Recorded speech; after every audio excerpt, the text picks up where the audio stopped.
They're under attack. What do we do? Marching, chanting, and even fighting. How gender and diversity is taught in schools and with what materials has created conflict on BC's streets. The issue could factor in the province's election. BC Conservative leader John Rustad promises changes.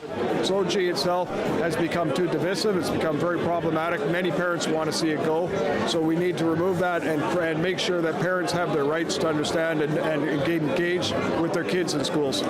What Rustad is talking about is SOGI 123, or Sexual Orientation and Gender Identity, established in schools in 2016 as part of anti-bullying policies by the then governing BC Liberals, which John Rustad was a part of. SOGI 123 is not a curriculum, but guides and resources to help teachers address discrimination and bullying and create supportive and inclusive environments for LGBTQ students. Educators say detractors simply misunderstand it. Absolutely a very misunderstood part of education. They have absolutely made schools, classrooms a safer place. That's feedback that comes from our members. It's feedback that comes from students when they're asked. Some parents maintain SOGI encourages children to change genders. Others say it goes against religious values and is an overreach by the public education system. SOGI is infringement upon parents' rights. It's this sentiment that John Rustad has aligned himself with. He got into politics over education. His first election win was as a Prince George School District trustee. His first question in the legislature last October as the new Conservative leader, it was about SOGI.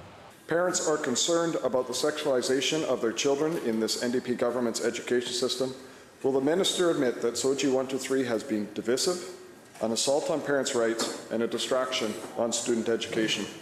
The question drew fire from BC NDP leader David Eby. His government expanded SOGI to all 60 school districts, saying it's here to stay, to ensure no student should be excluded or bullied because of their sexual orientation, gender identity, or gender expression. Rustad, Eby says, is picking the wrong issue for an election fight.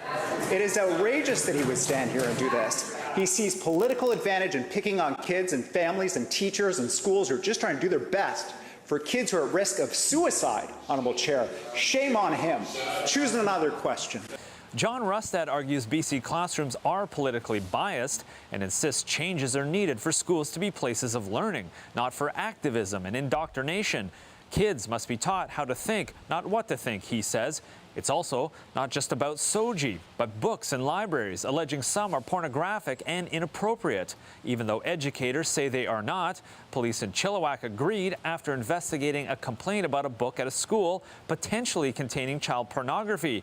Investigators concluded, while the material may be deemed inappropriate or concerning to some people, said the investigation, it does not constitute child pornography. So why is this an election issue at all if changes to long-established education practices could repel as many or more people they're meant to attract? Political watchers say the issue for the Conservatives may be about showing how different they are from the NDP. I'm not surprised that they are making it an election issue, because if we think about the kind of issues that they can point and kind of create easy divides, sort of lines in the sand that separate them from the NDP on issues that, again, especially can speak to centrist voters. So this election could help determine if this issue is important enough to bring about actual change. In the meantime, educators want voters who feel unease about SOGI 123 or books and libraries to speak openly with teachers about it, and not with marching, chanting, and placards on street corners. Chad Pawson, CBC News, Vancouver.